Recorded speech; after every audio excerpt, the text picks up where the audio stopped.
mars. Voilà, il est 15 heures pile. Je vois que nous avons 14 spectateurs. Euh, Normalement, on en attend encore 10 de plus. Donc, un petit peu de patience. Enfin, je peux commencer par me présenter. Donc, Martin Angenot, je travaille pour le service des publics des musées de la ville de Bruxelles. Et parmi ces musées, il y a donc le musée des égouts pour lequel je travaille prioritairement. Il y a 4 musées à la ville de Bruxelles, la Maison du Roi Grand Place, la garde-robe de Manneken-Pis et le musée Mode et Dentelle. Et donc, le musée des égouts, porte d'Anderlecht.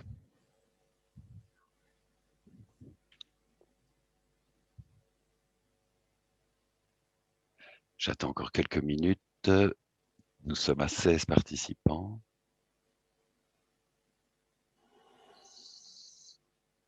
Donc, je vais aussi en profiter pour vous réexpliquer, avant de commencer l'introduction et le cadre de ce webinaire, le fonctionnement de Zoom. En bas de votre écran, à peu près au milieu, vous avez Q et R, questions et réponses. Et donc, pendant le webinaire qui sera donné par notre guide Dirk Van Roy, vous êtes invité à poser vos questions et nous prendrons un quart d'heure à la fin. C'est un webinaire qui durera maximum 1 heure.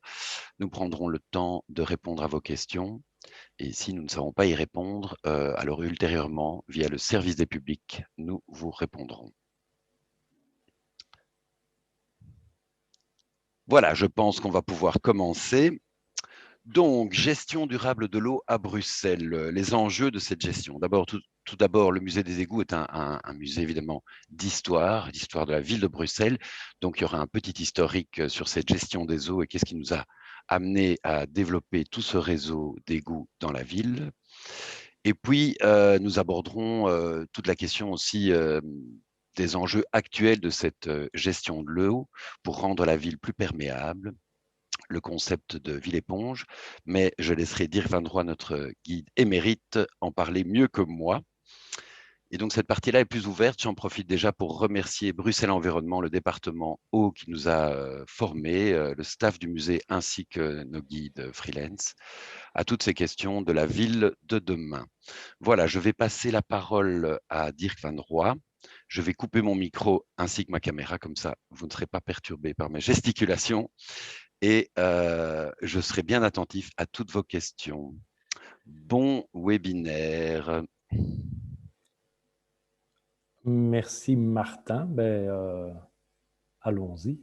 Vous avez pour commencer déjà une magnifique photo de Tchorsky. Vous voyez le copyright en dessous. Tchorsky, des explorateurs journalistes qui font des reportages fascinants. Regardez leur site web. Vous pouvez suivre ce qu'ils font. Et ils essaient, entre autres, de valoriser le patrimoine industriel. Ils ont aussi navigué sur notre rivière souterraine. Je dois vous demander de ne pas l'essayer. Je sais qu'il y a des gens qui sont tentés, mais ne l'essayez pas puisque ce sera mortel, puisque la rivière passe par un siphon.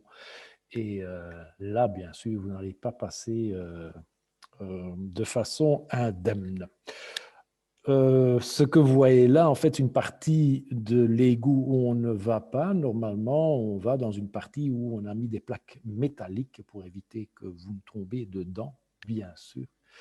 Ce que vous ne remarquez pas, bien sûr, c'est l'odeur, bien que ça va. Quand on me demande toujours pourquoi j'aime tellement guider dans le musée des égouts, c'est pas pour l'odeur. Bon, j'ai un voisin en face, c'est un fermier, et il a des vaches, ça sent nettement moins bien que dans le musée.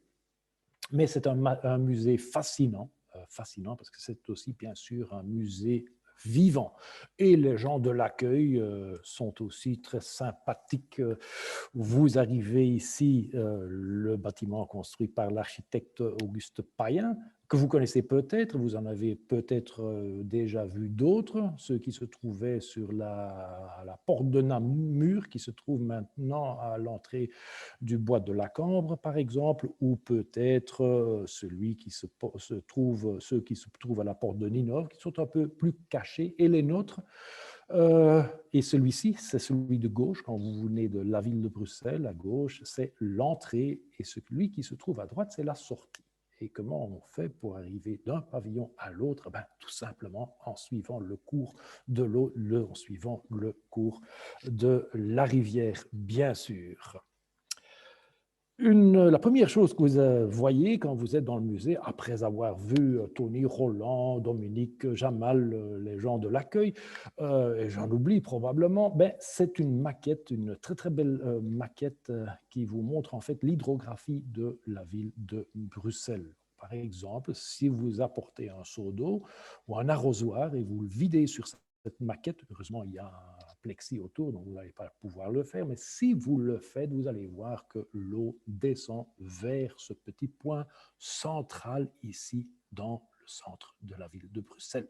Peut-être que vous connaissez l'ancien nom de Bruxelles, Broekzele. Broek, c'est un marais. Zele, c'est un petit village, et donc un marais, un village dans un marais, tout simplement, bien sûr, puisque vous êtes dans la vallée de la Seine. Et ça monte très fort, hein, vous avez une dénivellation d'environ 80 mètres de ce côté-là. De l'autre côté, côté rive gauche, en fait, ça monte moins fort.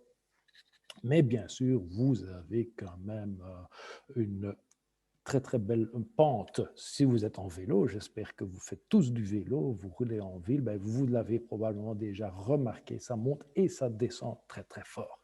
Ici, on vole sur la vallée de la Seine. À droite, vous avez, là, vous reconnaissez le palais de justice, vous avez l'altitude 100 de ce côté-là. À droite, vous avez l'hôtel de ville au centre, bien sûr, et de l'autre côté, vous reconnaissez la basilique de Kuckelberg. L'hydrographie de Bruxelles et la ligne bleue que vous voyez ici, ça, c'est le canal, la rivière, ça, c'est ce qui méandre ici, plus à droite. Eh bien, ceci, c'est une carte, c'est une maquette en fait qui est très intéressante parce qu'elle vous montre les cours d'eau historiques. Cours d'eau historiques, ben, vous pouvez encore voir quelques-unes. La Seine, vous ne la voyez plus dans le centre de la ville. Je vais vous expliquer un peu plus tard comment ça se fait. La Wolu, ici à droite, voilà, celle-là, vous pouvez toujours la voir. Elle sort de l'agglomération et va se jeter dans la Seine plus loin. Vous avez bien sûr la Maalbeek, celle-là, vous ne la voyez plus. Vous avez encore, bien sûr, les étangs d'Ixelles. Ixelles, en néerlandais, Elsene. Elsene, c'est des aulnes, c'est des arbres qui poussent surtout sur des terrains très, très humides parce qu'on avait, bien sûr, la Maalbeek, on avait pas mal d'étangs avec beaucoup d'aulnes, beaucoup de Elzen, et c'est comme ça que la commune a reçu ce nom. Où est-ce qu'ils sont passés? Ben, on les a enlevés malheureusement, comme on fait de nos jours. Tour de Finance, à côté, ben, il y avait 400 arbres, on les a coupés. On coupe tous les arbres qui se trouvent au centre ou qui se trouvent tout près du centre de Bruxelles, et ce n'est pas un bon plan. Je vais vous expliquer un peu plus loin comment ça se fait. La carte actuelle, merci Bruxelles Environnement, que vous voyez, regardez à droite, vous voyez ici la Wolu, boulevard de la Wolu. La rivière est de nouveau ouverte, on l'avait mis dans un égout et elle passait de l'autre côté du boulevard de la Wolu. Maintenant, on l'a réouverte, c'est très agréable pour vous promener à côté. Vous avez une promenade, la promenade verte qui passe juste à côté. Mais quand vous allez plus vers le centre, ben vous avez ici les étangs d'Ixelles et la Maalbeek. Ben où elle est? Ben elle est partie. On l'a mis dans un égout. Et où est-ce qu'il va, l'égout? Ben, l'égout va vers la station d'épuration. De l'autre côté de la ville, vous avez le même problème. Les rivières vont vers les stations d'épuration et ce n'est pas un bon plan. Vous avez bien sûr ici la Seine qui arrive en pointillé, ben elle est souterraine, elle continue, elle longe le canal. Je vous explique dans une minute comment ça se fait. Beau plan que vous pouvez voir en très grand dans le musée, à votre droite, le plan géométrique de la ville de Bruxelles, de 1835, donc ne cherchez pas le palais de justice, par exemple, il n'a pas encore été construit, il n'est pas encore là. Vous avez le parc royal dans l'eau, mais ce qui est très, très intéressant pour nous, c'est que vous voyez la rivière, la Seine qui arrive ici dans la ville, qui va former une petite île, aux alentours de Naissens, la grande île, c'est Saint-Géry. Vous voyez ici la place Saint-Géry. L'église n'est plus là, a été démolie et en 1881, c'est les Halles qui vont être construites sur cette place. Ici, pour l'instant, pas encore question de cela. Et la rivière continue, elle va longer en fait ceci, ça c'est Sainte-Catherine, l'église Sainte-Catherine, la rue Sainte-Catherine, mais c'est ici que se trouvait le port. Je vais vous en parler tout de suite. Vous voyez que la rivière continue, elle ressort de la ville. Vous avez le canal ici qui rentre par le grand bassin, ici, qui va se terminer au bassin Sainte-Catherine, l'ancienne église Sainte-Catherine, dont vous avez toujours la tour de cette ancienne église qui se trouve là. La nouvelle église a été construite là où on a enlevé le canal. Et donc, au moment qu'on a ce canal, à partir de 1561, en fait, on n'a plus vraiment besoin de la rivière. La rivière, c'est elle qui a donné naissance à la ville de Bruxelles, bien sûr, puisque pour avoir une ville, il faut de l'eau pour pouvoir boire. Il faut pouvoir ramener des objets encombrants, des choses lourdes, des pierres et tout ça. Bon, il faut un cours d'eau. Il faut de l'énergie pour alimenter les moulins. Et bien sûr, en dernier lieu aussi, on a besoin de la rivière pour évacuer ce dont on n'a plus besoin. Et donc, on va vous parler aussi, juste à côté de cette carte, du Modermeyer, par exemple. Le Modermeyer, le fermier des boues, en fait, en quelque sorte, qui était responsable de la propreté de la ville.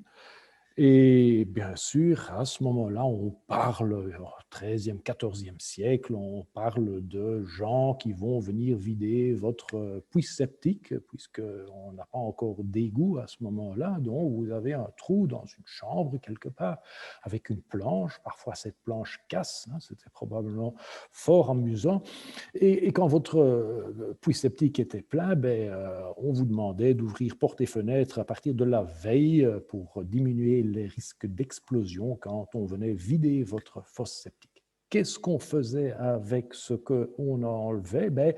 On l'employait comme engrais. Bien sûr, la ville évolue au XVe, XVIe siècle, surtout le XVIe siècle, quand l'empereur vient résider dans la ville.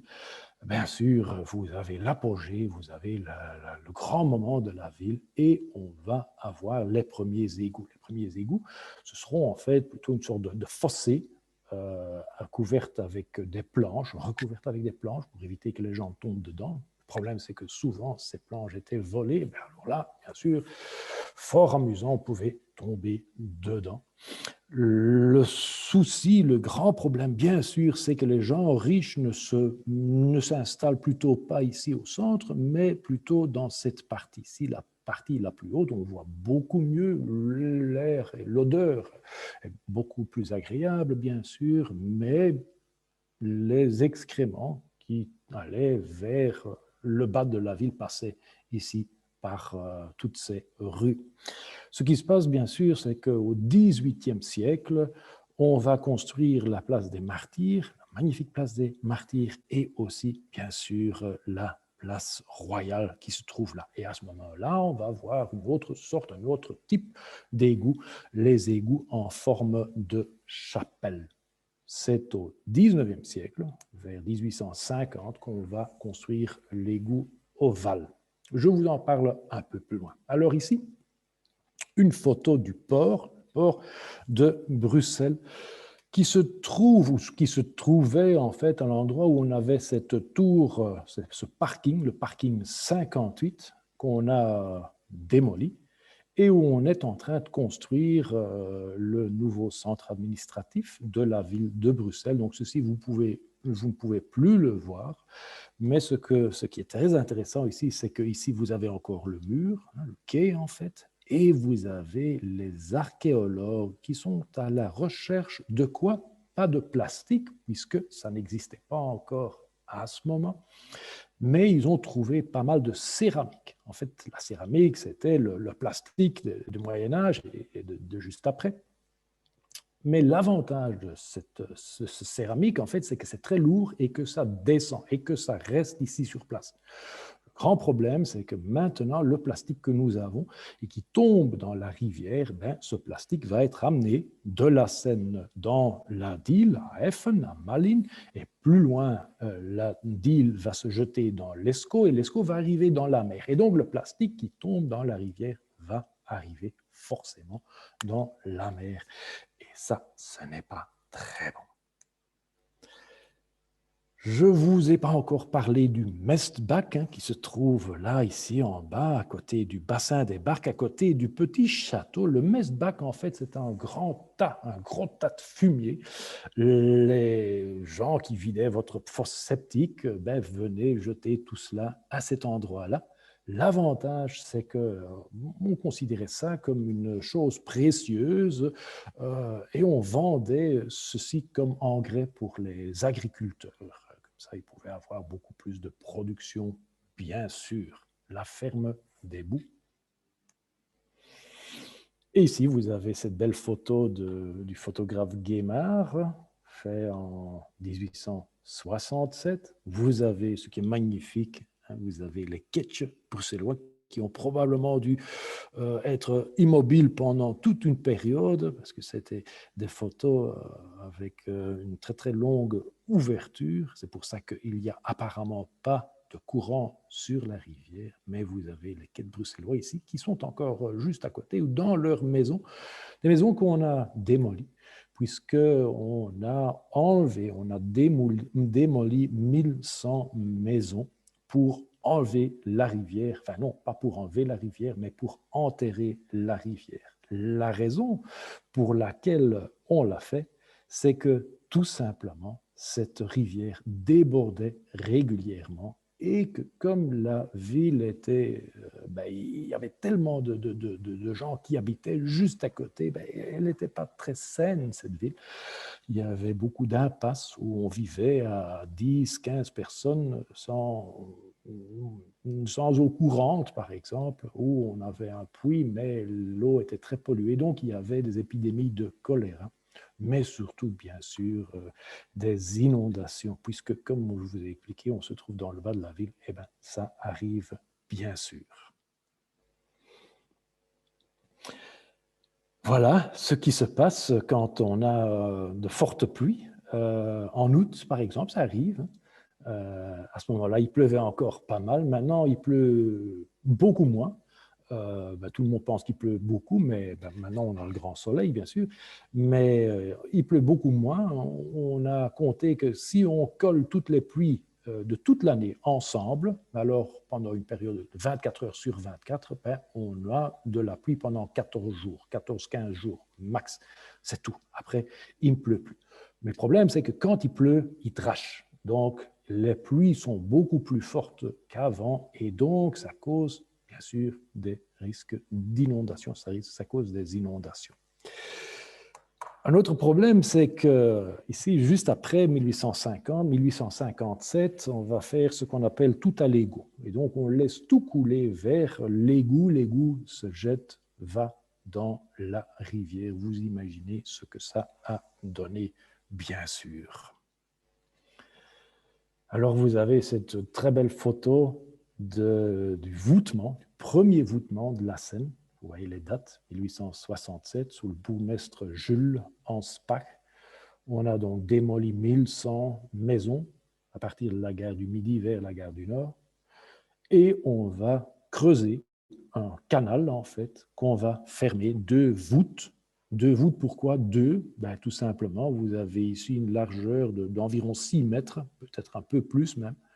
Et encore une fois, donc si vous arrivez à 12, 15 mètres, c'est beaucoup trop, bien sûr, pour avoir une seule voûte. Et donc, il faut un support au milieu pour que les camions, il n'y en a pas encore à ce moment-là, mais il y a quand même du poids dessus, Donc, pour pouvoir laisser passer des choses lourdes sur ce voûtement, on en a deux.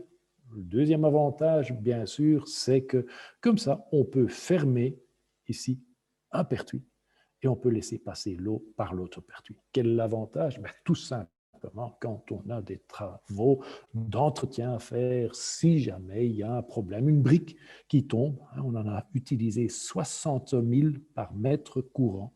Et donc, de temps en temps, bien sûr, on doit faire des travaux d'entretien. Et donc, on peut le faire de cette façon. Autre photo très intéressante du voûtement, c'est qu'ici, on voit les deux pertuis. Voilà. Donc, un pertuis, en fait, c'est un canal, c'est un tuyau, un énorme tuyau qui passe sous terre. Voilà. Et ici, vous voyez l'égout. Donc, on a construit l'égout juste à côté. À ce moment-là, on pensait encore faire la chose suivante. On pensait laisser couler l'égout dans celui-là, donc des habitants, et le mener vers une zone d'épandage en aval de la ville. Quel est l'avantage? Eh bien sûr, là, on peut laisser sécher et on peut l'enlever et on peut aller le mettre ou le vendre aux agriculteurs qui l'utiliseront comme fertilisant. C'est-à-dire que la ville de Bruxelles a reçu de l'argent pour le faire, l'argent de la province, parce que c'était quand même des travaux énormes, ça a coûté un porte-avions, et donc il fallait beaucoup d'argent, et donc on a été aidé. Le problème, c'est que par après, ça s'est avéré un peu trop difficile, enfin, beaucoup trop difficile, et on a laissé aller tout dans la rivière. Le premier voûtement, c'est le tracé que vous voyez ici en rose. Donc, à côté, ça c'est la gare du Midi. Ici, vous avez les voies. Hop, 2 km, un peu plus que 2 km, 2,2 km vers la gare du Nord, en dessous du boulevard et des boulevards centraux ici. Voilà, vous avez le premier voûtement. Ici, on a la grande écluse. Et la grande écluse, c'est-à-dire que là, on pouvait fermer. Quand il y avait trop d'eau qui arrivait, on fermait tout simplement. Mais le problème, c'est que, on sauvait la ville d'inondation, mais tout ceci était inondé. Alors, ce n'était pas très intéressant pour les gens qui habitaient ici et pour la gare, bien sûr, non plus. Et qu'est-ce qu'on a fait en 1931? On a remonté un tout petit peu plus ici, voilà, et on a commencé, vous voyez la Seine, hop, hop, hop, et là, on l'a enterré. On l'a fait passer en dessous de la petite ceinture. Donc, vous avez déjà reconnu le Pentagone, bien sûr. Vous avez naturellement la porte de Namur que vous avez reconnue, l'avenue Louise ici, la porte de Halle. C'est la seule porte qu'on a encore. Tout le reste a été démoli. On a bien sûr ici la porte d'Anderlecht où on se trouve. Voilà, on est là. La rivière passe en dessous de nos pieds. L'avantage est ici que on ne devait pas démolir des habitations. On avait les pavillons d'octroi, bien sûr, ici, qu'on a dû enlever et qu'on a remonté après, heureusement. Comme ça, on a l'entrée et la sortie du musée. Et puis, la rivière longe le canal. Et ça, c'est important. Pourquoi c'est important? Quand la rivière déborde, ça arrive toujours, la rivière déborde dans le canal. Et voilà. La rivière continue et va réapparaître. Ici, vous avez le pont Van Praat, là, réapparaît là-bas. Deuxième voûtement qui a duré beaucoup plus longtemps, 31 jusqu'en 55, on a une pause, bien sûr, la Deuxième Guerre mondiale. Et donc, on a eu une crise entre-temps, et crise financière, et donc on a mis un peu plus de temps. Le premier voûtement en briques, le deuxième voûtement en béton armé, et ça, c'est aussi un problème, puisque à ce moment-là, on ne savait pas tellement bien faire. On a mis le métal un peu trop près de l'extrémité, de l'extérieur. Il devient mouillé et il commence à rouiller, et avec toutes les conséquences, bien sûr. On descend, on est au -1 ici du musée. Vous devez venir le voir, bien sûr, pour contrôler si c'est bien vrai ce que je vous dis. Vous avez une maquette de la ville et vous avez les égouts. Alors, qu'est-ce qui se passe quand la rivière déborde? Je vous ai expliqué, la rivière déborde dans le canal. Qu'est-ce qui se passe quand l'égout déborde? Ça arrive aussi. Ben oui, ça arrive aussi. On a des exutoires qui vont amener ce qui est de trop dans l'égout vers ce spaghetti ici et il va aller dans la rivière. Donc, à ce moment-là, quand on a trop d'eau dans les égouts, trop d'eau et ouais, tout le reste, bien sûr, cela va aller dans la rivière et la rivière dans le canal. Vous me suivez toujours, j'espère. Ce qui se passe quand il pleut beaucoup, ben, c'est ceci. Ce que vous voyez à droite, ici on a le ciel bleu, ce n'est pas le cas. Probablement on a eu une énorme drache. L'eau est tombée ici, est passée par les avaloirs, une invention bruxelloise, donc on peut quand même être fier de cela. Mais l'eau descend dans l'égout. Quand l'égout déborde, qu'est-ce qui se passe? Ben, ici, il y a des ballons en fait qui vont monter et youpla, l'eau tombe ici en bas. On a un énorme bassin d'orage, celui en dessous de la bourse, côté à 27 mètres de profondeur. En fait, c'est un bassin d'orage qui fait 15 000 mètres cubes, donc c'est énorme, mais en fait, à vrai dire, c'est une extension de l'égout parce que quand on doit vider ceci, ben oui, on doit activer des pompes pour le faire. On va pomper ceci dans l'égout et cette eau va aller vers la station d'épuration. Voici à quoi ça ressemble. De nouveau, une photo Tchorsky, un énorme bassin d'orage. Il n'y en a pas qu'un seul. Il y en a beaucoup à Bruxelles. Il y en a en dessous d'Annesens, en dessous de la gare du Midi. Il y en a beaucoup. C'est pour ça que quand il pleut beaucoup, c'est rare que vous avez encore des inondations, que vous voyez encore des inondations, mais en fait, la ville est toujours inondée. Mais ça ne se voit pas parce que l'eau est en dessous de vos pieds, en dessous du métro, par exemple. Et d'ailleurs, les stations métro sont dans les anciens pertuis de la Seine. Les évacuateurs de crue qui sont activés ici, quand l'eau monte, ben voilà, elle va être déversée dans notamment l'autre pertuis de la Seine, mais bien sûr aussi dans la rivière dans le canal. Et ici, nous sommes au moins deux. Ici, nous sommes à côté de la rivière. Vous voyez ce deuxième voûtement, donc le détournement, plutôt détournement de la rivière, puisque la rivière ne se trouve plus du tout à l'endroit où elle se trouvait à l'origine, mais elle se trouve en dessous, donc, entre autres, en dessous de la porte d'Anderlecht. On évite de vous laisser tomber dedans, voilà, c'est pour ça qu'on a cette main courante. Et vous voyez qu'il n'y a pas d'eau dans la rivière pour l'instant. Où est-ce qu'elle est, la Seine? Elle se trouve dans l'autre pertuis, celui qui se trouve à droite, derrière ces deux fenêtres. De temps en temps, quand il pleut fort, très fort même, l'eau va monter.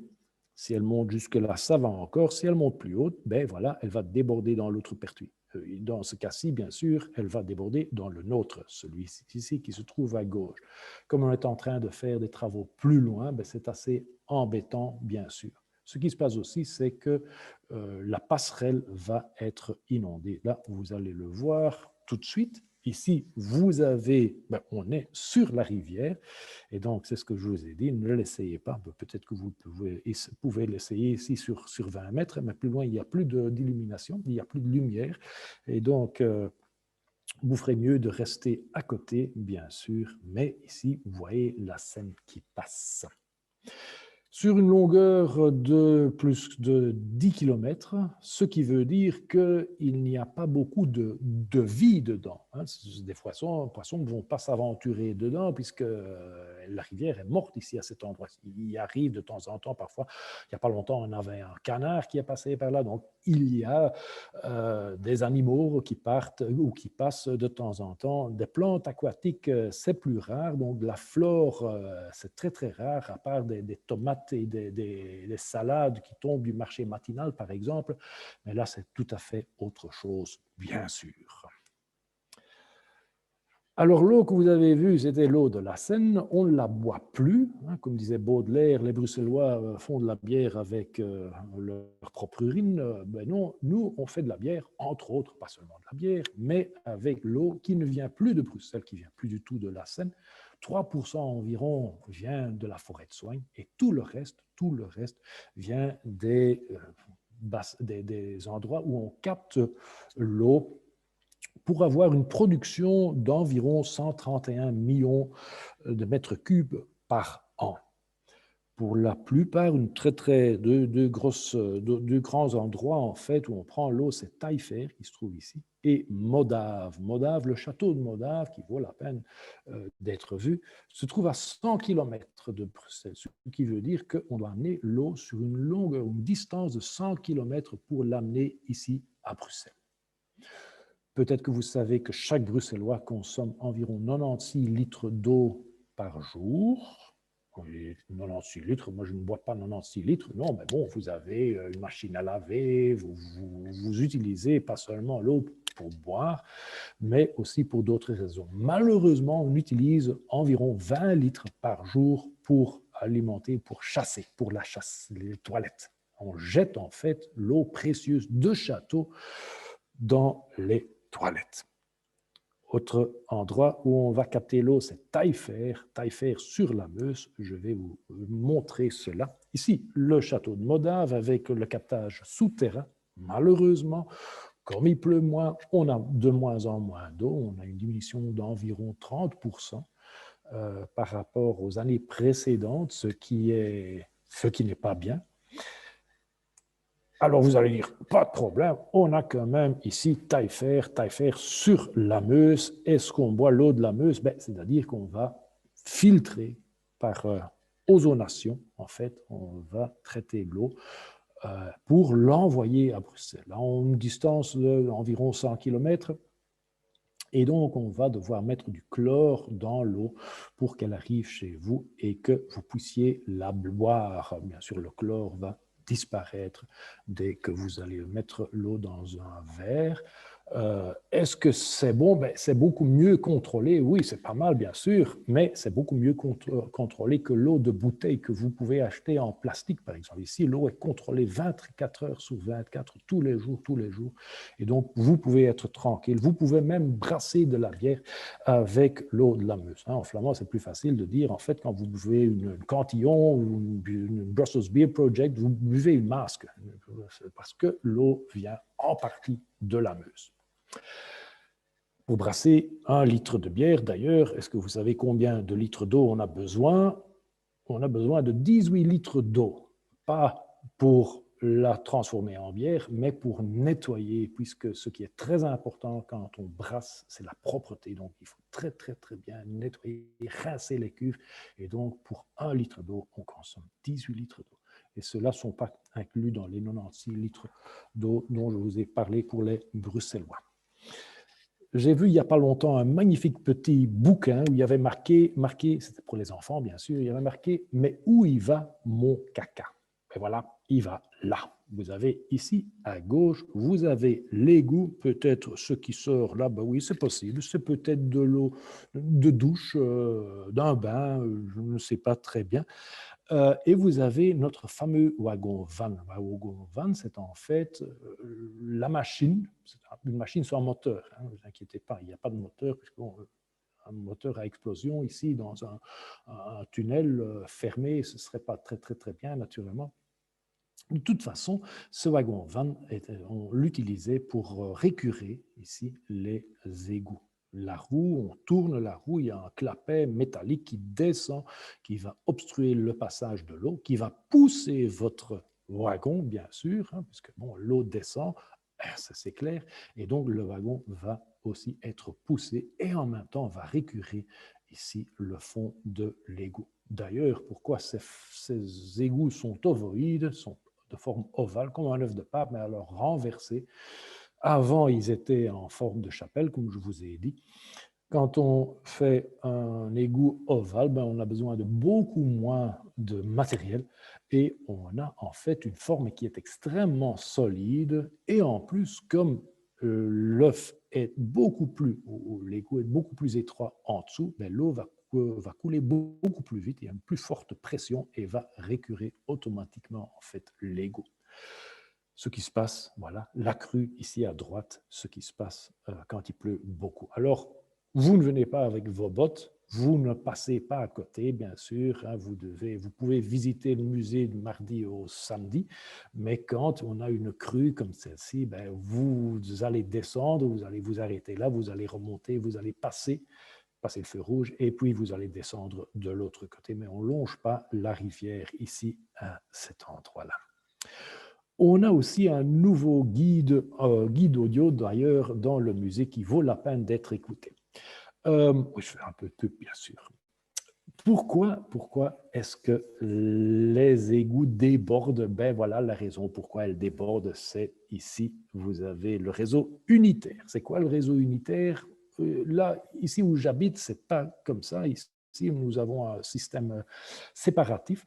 Donc, l'eau de pluie va partir dans la rivière. Ici, à Bruxelles, l'eau de pluie descend par les gouttières et arrive dans le même égout où va en fait mon caca, voilà, hop, et l'eau noire, on appelle ça l'eau noire, je ne sais pas pourquoi, mais bon. Et vous avez aussi l'eau grise qui va descendre, qui va suivre le même chemin, la machine à laver, la même chose. Et tout cela va se mettre dans le même égout. L'avaloir de rue, la même chose. Et donc, quand il pleut beaucoup, on va avoir un problème.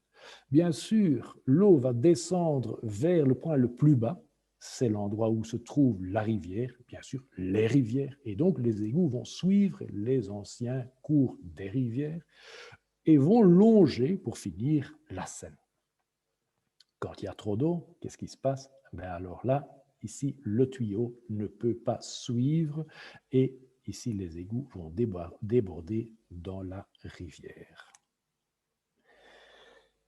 Vous avez cela encore ici à gauche. Quand il ne pleut pas, aucun souci, vous avez l'égout à gauche, vous avez la rivière à droite, voilà, vous avez des poissons dedans.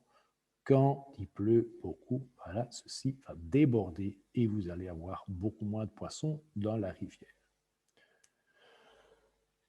La rivière dans le canal et alors vous avez ceci. Est-ce que c'est un bon plan? Non, non, pas du tout, puisqu'il y a énormément de plastique qui tombe dans la rivière et qui va aussi dans le canal. Environ 200 mètres cubes par an qui sont captés par 2 bateaux, des bateaux qui sont utilisés par le port de Bruxelles pour enlever un maximum de plastique, bien sûr. C'est pas seulement que c'est horrible à voir, mais comme vous savez, l'eau que vous avez ici va terminer dans l'océan et on n'aime pas avoir du plastique dans l'océan.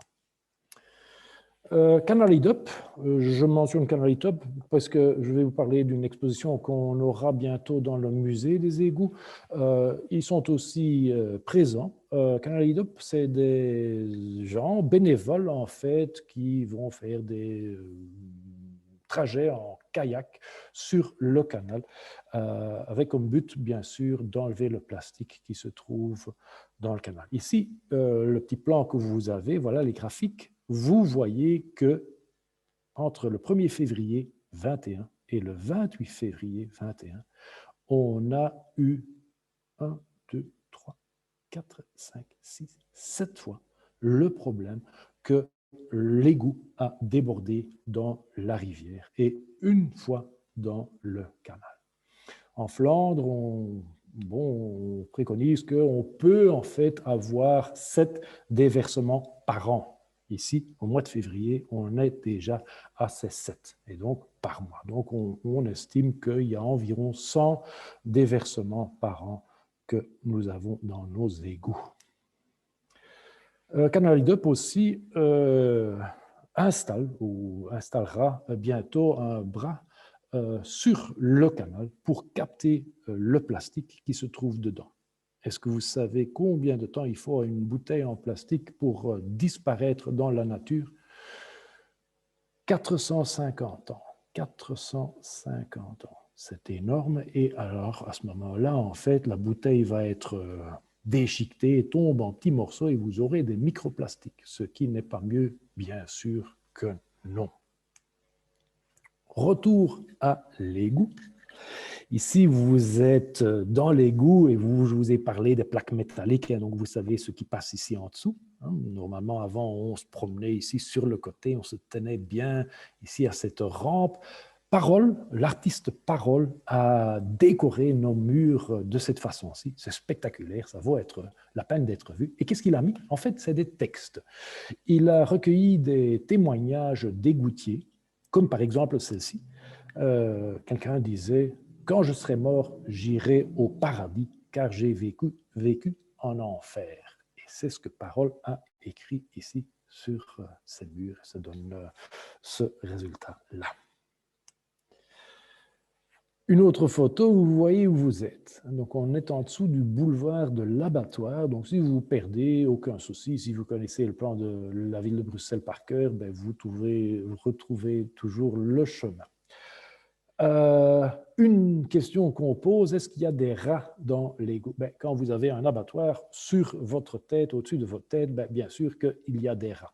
L'abattoir n'est plus là, mais comme il y a beaucoup de nourriture, malheureusement pour l'instant beaucoup moins puisque les restaurants sont fermés, mais il y a toujours de la nourriture qui tombe dans les égouts et c'est pour ça qu'on a environ un rat par Bruxellois. Et vous risquez d'en voir un. Si vous faites un peu de bruit, ils seront partis, bien sûr, puis ils ont peur de vous. Ils ont surtout peur du bruit. Ceci est extrêmement important. Ici commence la mer, hier begint de zee, niets ingooien, ne rien jeter. Ne rien jeter, pourquoi est-ce qu'on ne peut rien jeter dans l'avaloir de rue?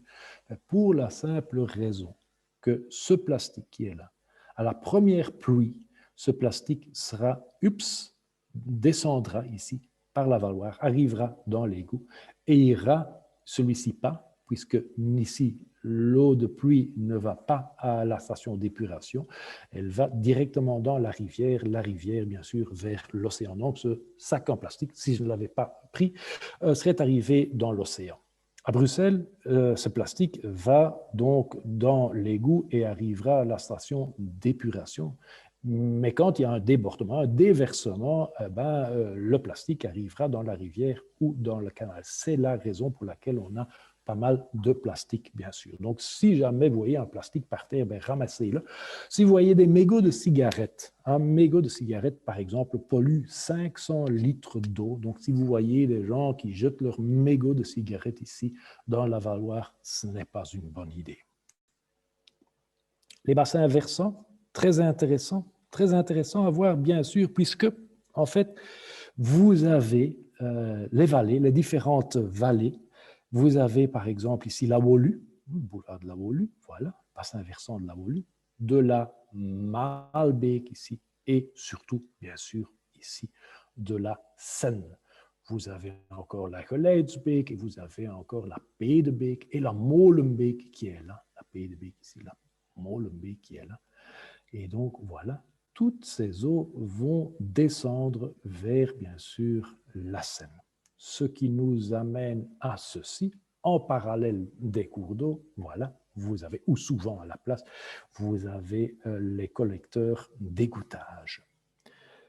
On a une station d'épuration dans ce bassin versant, ici, sud, la station sud, qui a été installée en l'an 2000, et la plus grande dans la station nord ici au nord de Bruxelles. Et vous avez bien sûr le canal et la rivière qui passent ici.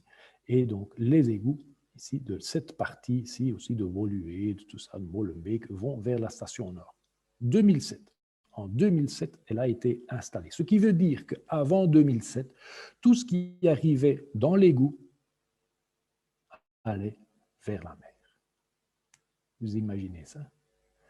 La station d'épuration sud, et donc, voilà, on va enlever tout ce qui se trouve dans l'égout, enfin tout, c'est beaucoup dire. On va essayer d'enlever un maximum. Donc d'abord, il y a un décriage, une grille qui va arrêter les objets encombrants, les grosses bouteilles par exemple, ou les morceaux de bois, de fer vont être enlevés. Et puis, on a un déshuilage, on laisse aller des bulles d'air dans l'eau et l'huile va monter, le sable et les pierres vont descendre, on va les enlever. Et puis, bien sûr, à la fin, il y a encore des micro-organismes qui vont consommer, qui vont en fait diminuer le tas qui se trouve organique. Normalement, ce devrait être organique. Tout ce qui se trouve encore dans l'eau des égouts, ça devrait l'être.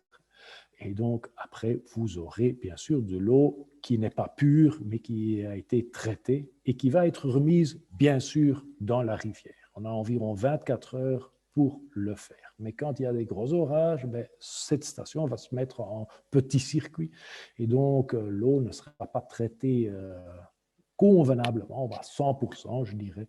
Et donc, on va avoir quand même un petit problème.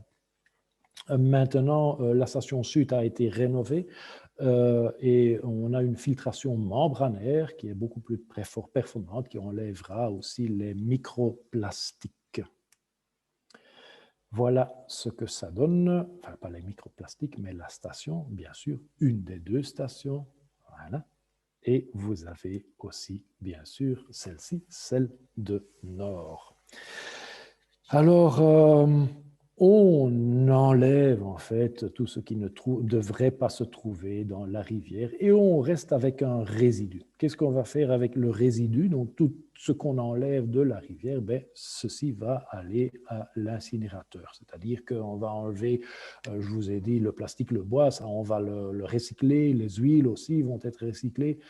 Mais à la fin, ce qu'on garde en fait, ça va être incinéré. Le problème, c'est qu'en fait, on ne peut pas l'utiliser comme fertilisant, puisqu'il y a des métaux, il y a des métaux lourds dedans. Et là, bien sûr, c'est nocif pour l'environnement si on le fait et on l'utilise comme ça. On a, peut-être vous avez déjà entendu qu'on a un spin-off de l'ULB de la VUB, qui vont essayer d'enlever en fait ce qui se trouve comme métal dans ce résidu. Par exemple, l'or. Ils ont constaté qu'il y a environ entre un demi-gramme et 1 gramme d'or par tonne de résidu. D'où est-ce qu'il vient? Il est dans les médicaments. Alors, vous allez me demander comment ça se fait qu'il y a des médicaments dans l'égout. Tout simplement parce que les gens les jettent dans les toilettes, par exemple, au lieu de s'en débarrasser ou d'aller les donner chez le pharmacien, par exemple. Et donc, dans des médicaments contre le rhumatisme, il y a de l'or. Vous vous lavez les mains, souvent, beaucoup plus qu'avant, probablement. Vous n'enlevez pas vos bagues en or quand vous le faites. Il va y avoir des petits morceaux d'or qui vont tomber dans l'égout.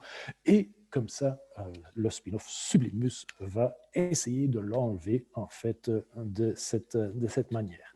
Beaucoup plus d'argent, environ 70 kilos d'argent qui pourront enlever. D'où est-ce qu'il vient celui-là?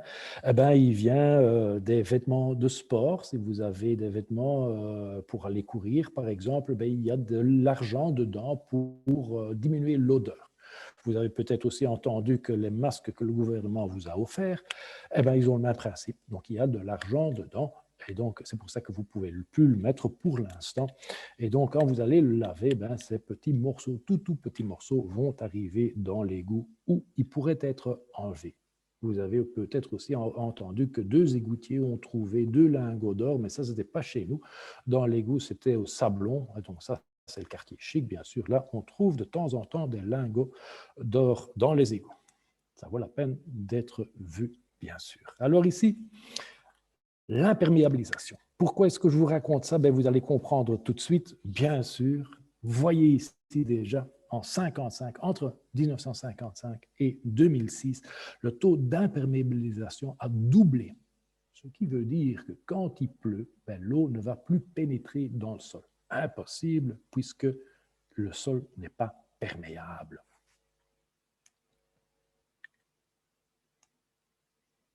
Et vous n'allez pas me croire, peut-être, regardez la photo. Je n'ai pas dû chercher pour cela, ce n'est pas chez moi, heureusement, mais ça pourrait l'être. Si vous regardez dans votre jardin, j'espère que ce n'est pas la vue que vous avez, mais c'est la réalité, tout simplement. Donc, quand il pleut, voilà, l'eau va tomber sur ces toitures qui ne sont pas vertes. Ce ne sont pas des toits verts. Oui, peut-être qu'il est un peu vert, mais ça ne va pas retenir l'eau. Ici, voilà, l'eau va descendre, tomber ici sur les toits et va aller dans les égouts ou on va la jeter. En fait, on traite ici notre eau comme un déchet, et ce n'est pas un déchet, pas du tout, bien sûr. Oups là, c'est magnifique ça, hein? Ça c'est Martin qui l'a fait. Voilà, les îlots de chaleur urbains, vous voyez immédiatement que ça correspond avec la carte précédente où vous avez le taux d'imperméabilisation qui a doublé. Et donc, vous avez la partie qui est tellement dure qu'il n'y a pas de pénétration dans le sol. Je vous ai déjà parlé des arbres qu'on coupe. Ce n'est pas le bon plan puisque ici, on a encore des arbres. La forêt de soigne, c'est les zones les plus fraîches. Malheureusement, on a tout enlevé ici et donc c'est les parties les plus chaudes. La planète chauffe, devient toujours de plus en plus chaude.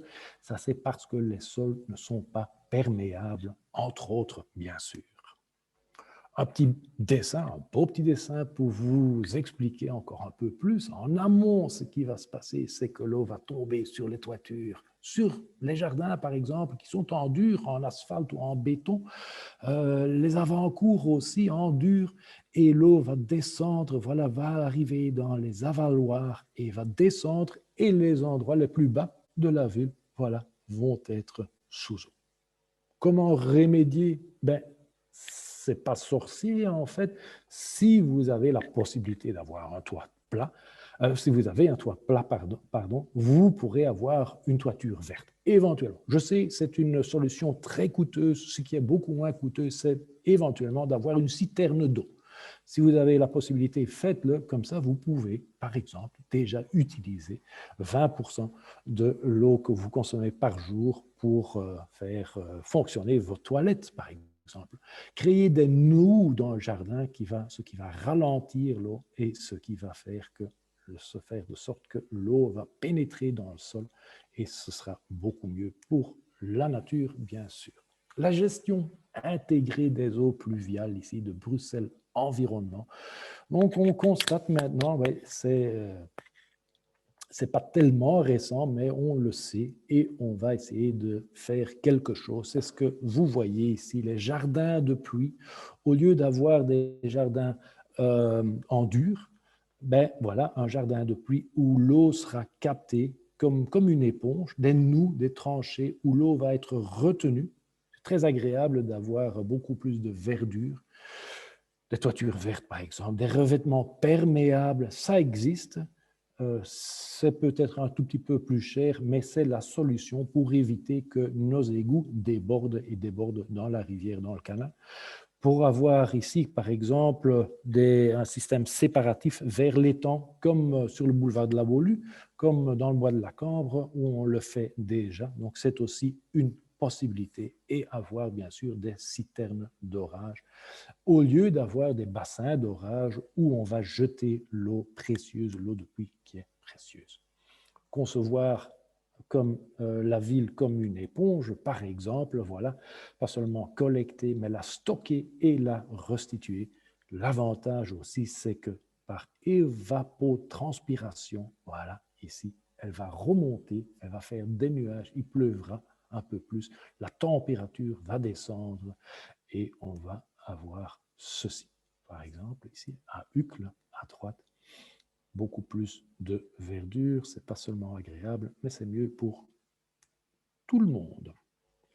Alors ici, vous avez cette belle affiche sur les microplastiques.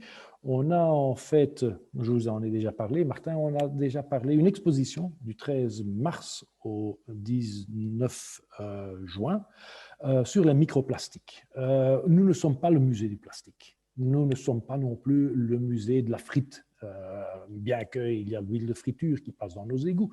Nous ne sommes pas le musée de la peinture. Et pourtant, il y a de la peinture, des restes de peinture que les gens jettent dans l'égout, ou des boîtes spirites qui jettent. Et donc, voilà, nous sommes le musée des égouts. Mais dans nos égouts, il y a tout cela. Et donc, il y a aussi des microplastiques. Très belle photo. Et donc, on essaye de vous expliquer ce que vous pouvez faire, ce que nous pouvons tous faire pour solutionner tout cela. Et donc, voilà, encore une fois, ici commence la mer. En fait, la mer ne commence pas là, la mer commence chez vous, dans votre salle de bain, dans votre cuisine. Et donc, en évitant de mettre des médicaments, par exemple, ou des préservatifs dans les toilettes, ou autre chose dans les toilettes. Des lingettes humides, par exemple, c'est un très, très gros souci, un très, très gros problème.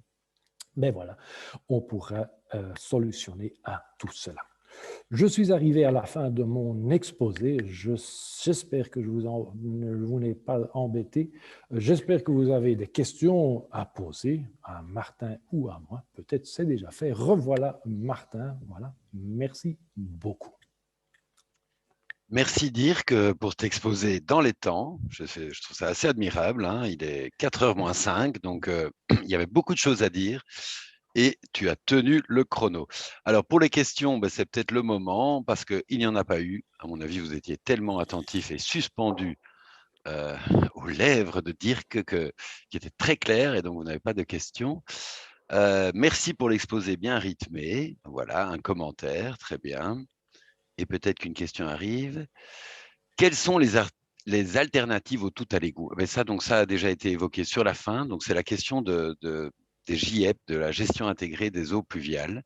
C'est entre autres comme ça qu'on évite de saturer nos égouts et donc par des petits aménagements. Brusseau, j'en profite, c'est un collectif qui travaille sur ces questions-là par bassin versant. Il travaille surtout sur forêt. Là, il y a une exposition que je vous invite à aller voir. Brusseau, c'est Bruxelles sensible à l'eau.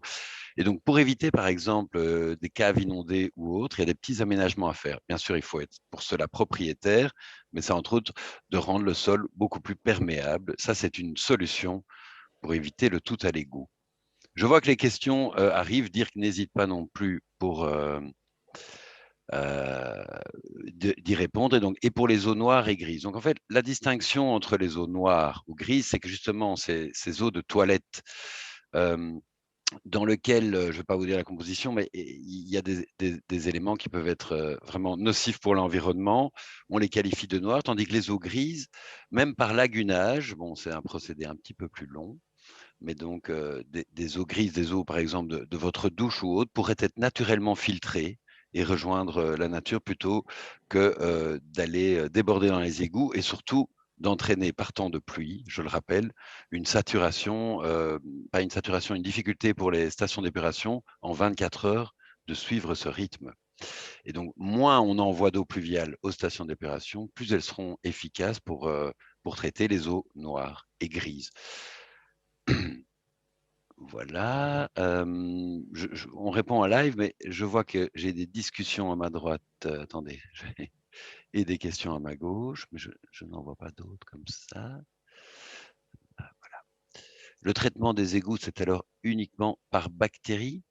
Donc oui, Dirk a expliqué les différentes étapes, hein, donc des grillages, des sablages, des huillages et le traitement par bactéries. Donc c'est des petites bactéries qui vont manger en quelque sorte les mauvaises bactéries, mais la plupart des déchets chimiques ne sont pas traités en station d'épuration. Donc, par exemple, j'insiste beaucoup en visite, mais si vous utilisez un déboucheur bien chimique et corrosif, il suffit de voir les icônes, hein, à l'arrière des produits d'entretien que vous achetez. Si vous voyez un petit arbre et un petit poisson qui meurt, ben, il y a de fortes chances pour que ce ne soit pas traité en station d'épuration et que ça se retrouve effectivement à la rivière et à la mer. Voilà, voilà. Je jongle avec les discussions. C'était très intéressant, mais j'aurais besoin de revoir pour assimiler. Mais bonne nouvelle, cet exposé, ce webinaire est enregistré. Et donc, vous recevrez, ça se fait automatiquement par Zoom, un petit mail qui vous renverra un lien d'enregistrement sur une page YouTube et sur le site sewer.brussels, sur le site du musée des égouts, vous pouvez aussi retrouver une partie des informations. Après quelques soucis de connexion, est-il possible de recevoir la vidéo? Mais donc oui, vous la recevrez, excusez-moi. Y a-t-il de la documentation des livres sur le sujet à Bruxelles? Mais donc nous avons Aude Hendrick, la responsable du musée des égouts, et moi-même et Thérèse Simons, nous avons écrit un ouvrage dans la collection Historia Bruxellae, un petit ouvrage sur l'histoire des égouts à Bruxelles. Puis il y a des articles, effectivement. Donc ça, n'hésitez pas à nous envoyer un mail à servicedespublics@brucity.be Et moi-même ou mes collègues, on se fera un plaisir de vous renvoyer une bibliographie sur le sujet. Mais il n'y a pas de grand ouvrage de synthèse. Maintenant, toutes ces questions d'urbanisation, on l'évoquait avec le choléra fin 19e, tous les aménagements urbains sont aussi liés justement à ce réseau d'égouttage. Donc en fait, vous me posez des questions des deux côtés, c'est pour ça que je dois un petit peu jongler. Voilà. Et le site web de Bruxelles Environnement, effectivement. Des remerciements, merci à vous aussi de nous avoir suivis, hein, malgré ce beau temps ensoleillé, mais Malgré. non, mais j'avais Oui, peur. Je souhaitais qu'il pleuve aujourd'hui pour avoir plus de voilà. gens, mais de dire on est déjà ravis que 23 personnes aient suivi le webinaire jusqu'au bout. Oh, c'est bien. Y a-t-il des projets pour ajouter un traitement des produits chimiques? Donc, les stations d'épuration, c'est un peu un cas particulier à Bruxelles parce que nous avons 2 grandes stations d'épuration. Mais effectivement, c'est des stations qui peuvent évoluer dans la technique. Dirk l'a évoqué avec la station d'épuration sud, qui à présent, avec ce traitement membranaire, peut déjà retirer des microfibres et microplastiques. Pour le traitement des produits chimiques, ça pourrait également s'envisager. Je sais qu'en Allemagne, des stations d'épuration, les boues retournent à la nature, donc j'imagine qu'ils ont un traitement plus efficient. Ce n'est pas le cas à Bruxelles. Nous avons 2 grosses stations d'épuration qui doivent donc traiter des millions de mètres cubes d'eau et je ne sais pas comment elles vont évoluer. Il faut surtout arrêter d'utiliser des produits chimiques. Effectivement, ma collègue me vient en soutien, c'est la meilleure des choses. Donc ça, comme je l'évoquais avec, vous savez qu'il y a ce système proxy chimique. Donc maintenant, il y a des nouveautés à Bruxelles, hein. Le nouveau sac bleu, bah déjà, ça va permettre de diminuer nos déchets qui sont incinérés sinon à Vilvoorde et donc recycler nos plastiques. Et pour les déchets chimiques, il existe Proxy Chimique, un service justement qui se déplace à domicile. Beaucoup de communes aussi maintenant mettent à disposition des conteneurs pour l'huile de friture ou autre, qui peut être également recyclée. Donc voilà, plein de perspectives. Et donc les techniques, elles existent. C'est juste que nous, on doit sensibiliser le grand public. Mais je suis persuadé qu'effectivement, il existe même des mini-stations d'épuration et qu'à l'avenir, on pourrait pourquoi pas, dans un cycle continu, récupérer en tout cas nos eaux grises. Ça existe déjà d'ailleurs dans certains prototypes et se relaver avec la même eau qu'on a utilisée la veille, un mini-traitement. Alors, l'eau des égouts de la région bruxelloise est-elle testée dans la lutte contre le Covid? Alors ça, c'est aussi une remarque très intéressante. Je sais qu'en Wallonie, ça a été systématique, au Luxembourg aussi, parce qu'il y a davantage de stations d'épuration. Ici à Bruxelles, comme je l'évoquais, ce sont 2 grosses stations d'épuration qui ne permettent pas précisément d'identifier, on parlait des bassins versants, ah ben voilà, dans telle région bruxelloise, il y a un pic de l'épidémie. Mais il y a des études qui ont été faites et c'est plus rapide que les tests actuels. Donc, effectivement, en Wallonie, il y a un monitoring des eaux usées qui nous permet d'anticiper s'il y a un pic de l'épidémie du Covid. Et donc, c'est une remarque tout à fait pertinente. Il faudrait faire plus de sensibilisation, tout à fait. Dirk l'a évoqué, même si ça peut vous sembler paradoxal, mais donc à Bruxelles, en Belgique, nous sommes en stress hydrique. Et donc, à terme, le coût de l'eau va d'ailleurs augmenter. Bruxelles, la région bruxelloise est une des régions les moins chères de Belgique par rapport au coût de l'eau, mais ce coût va certainement augmenter, d'autant plus que Vivaqua qui gère. Donc, quand vous payez votre facture d'eau, vous ne payez pas que votre consommation, vous payez l'adduction de l'eau, donc qui vient de Wallonie en partie, et son assainissement. Et donc, à terme, le prix risque d'augmenter. Et donc, il faut effectivement sensibiliser tout un chacun car un couple, en moyenne, un couple bruxellois paye 36 € son eau par mois.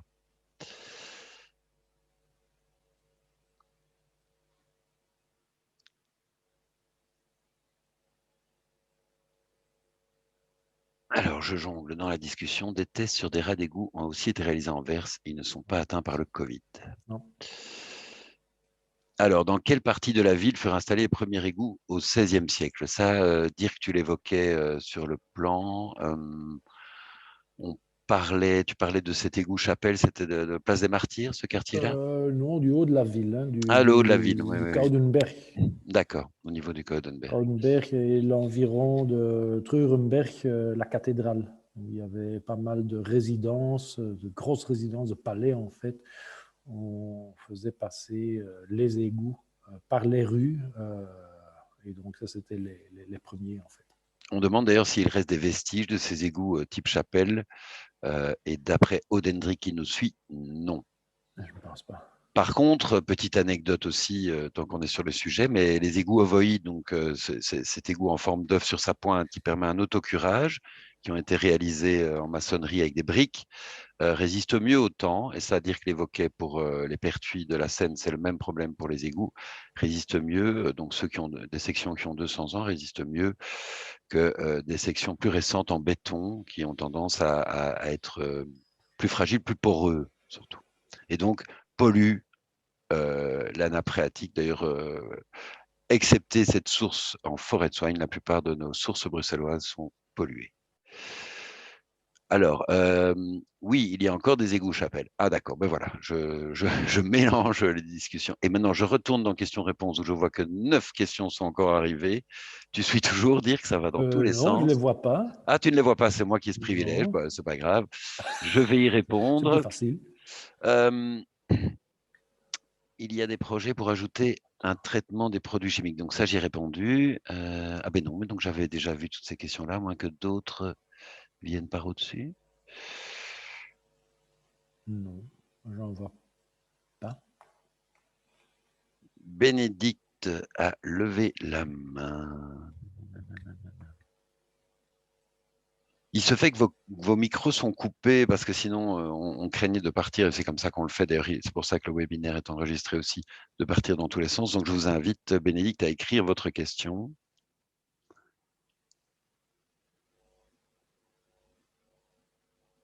Et donc, bien sûr, vous pouvez partager la vidéo avec toutes les personnes qui ne sont pas présentes à la réunion. C'est pour ça qu'elle est enregistrée. Donc, nous, plus il y a de vues, plus on est ravis. N'hésitez pas. Oui. Alors, s'il existe des égouts chapelles, on revient avec ça. Où sont-ils? Ah ben, moi, je ne sais pas répondre à cette question. Donc, ça, c'est des choses, on peut faire des recherches. C'est notre but, c'est notre rôle aussi, bien sûr, et prendre le temps de vous répondre ultérieurement.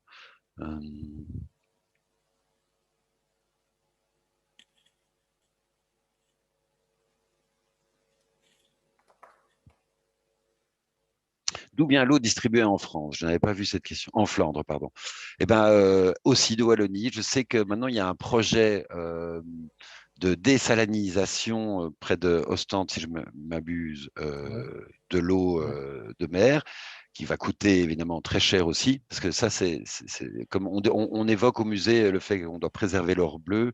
Donc, vous vous en doutez, l'eau de mer n'est évidemment pas buvable en tant que telle, et pour la rendre potable, ça a un coût énorme. Mais sinon, je sais que en Flandre, l'eau provient de Dinan notamment.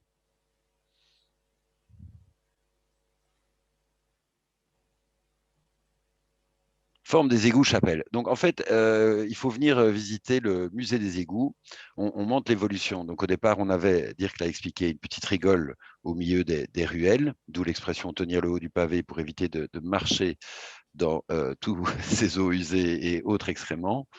Et puis, on est passé à une forme d'égout chapelle, donc avec une surface arrondie qui permet une meilleure résistance, mais le bas était toujours, comment dire, Plat. rectangulaire, en quelque sorte plat. Voilà.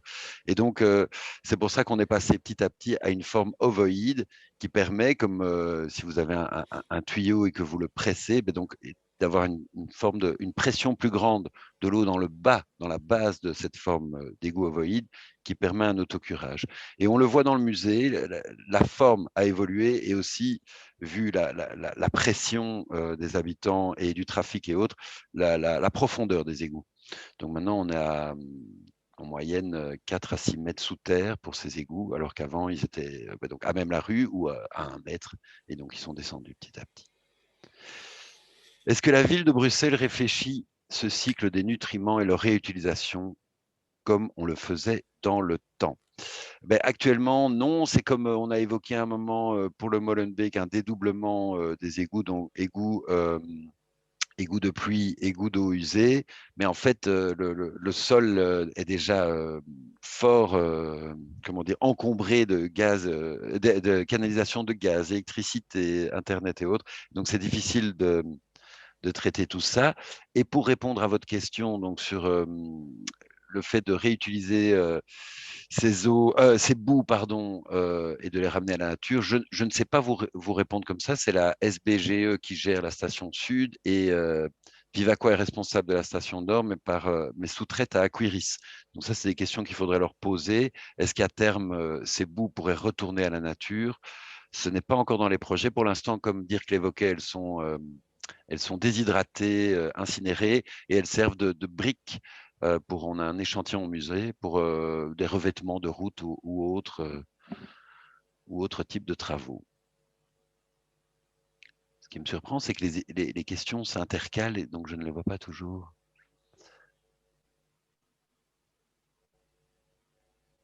Je pense qu'on a fait le tour. Ce même webinaire, d'ailleurs, sera redonné dimanche prochain, le 14 mars, en néerlandais. Donc, je vous invite, si vous avez apprécié, à en faire la publicité autour de vous, et vous pouvez le suivre avec ce même excellent orateur qui est Dirk Van Roy, et qui est parfait trilingue d'ailleurs, si vous venez, quand on pourra organiser enfin des visites guidées. Je le remercie d'ailleurs, c'était une manière, je le précise aussi, nos guides évidemment ne peuvent plus accueillir de groupes, nous ne pouvons plus accueillir de groupes dans le musée, et donc une manière aussi de les soutenir, c'est de leur permettre de faire ce type d'intervention de conférences virtuelles.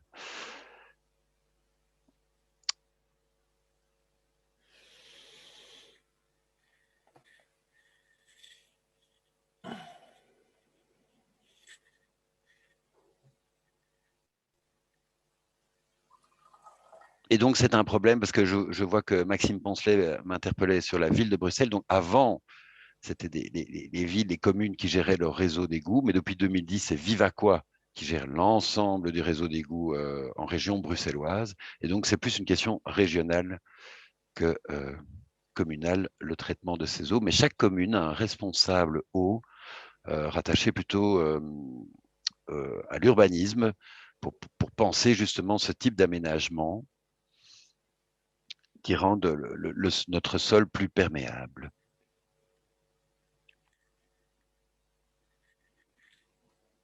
Ben voilà, je pense que on a fait le tour, j'espère.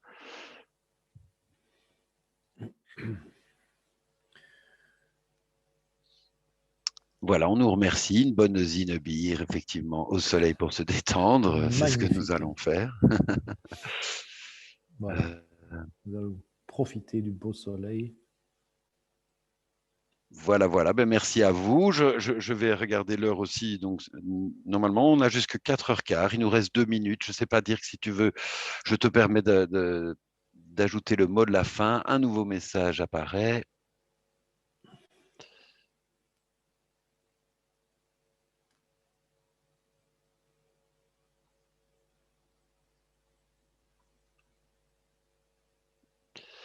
Merci, un exposé très intéressant. Ben voilà, des remerciements. Donc, on vous invite aussi, dernière petite pub que je dois faire. Voilà, merci à vous tous.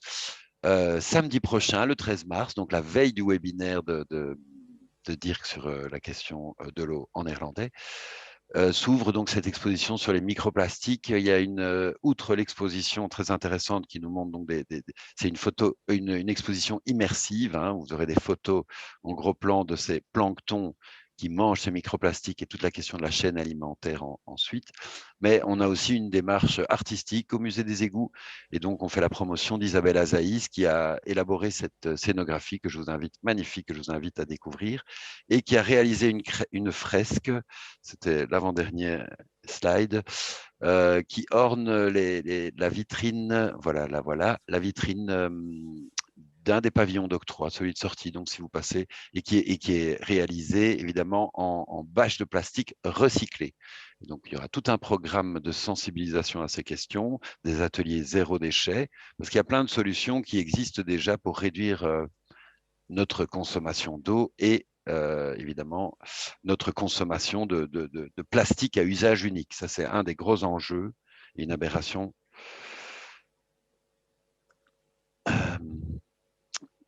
pour lequel il existe beaucoup d'alternatives. Je jongle chaque fois pour les questions-réponses, mais je pense qu'on a fait le tour. Je vous remercie tous pour votre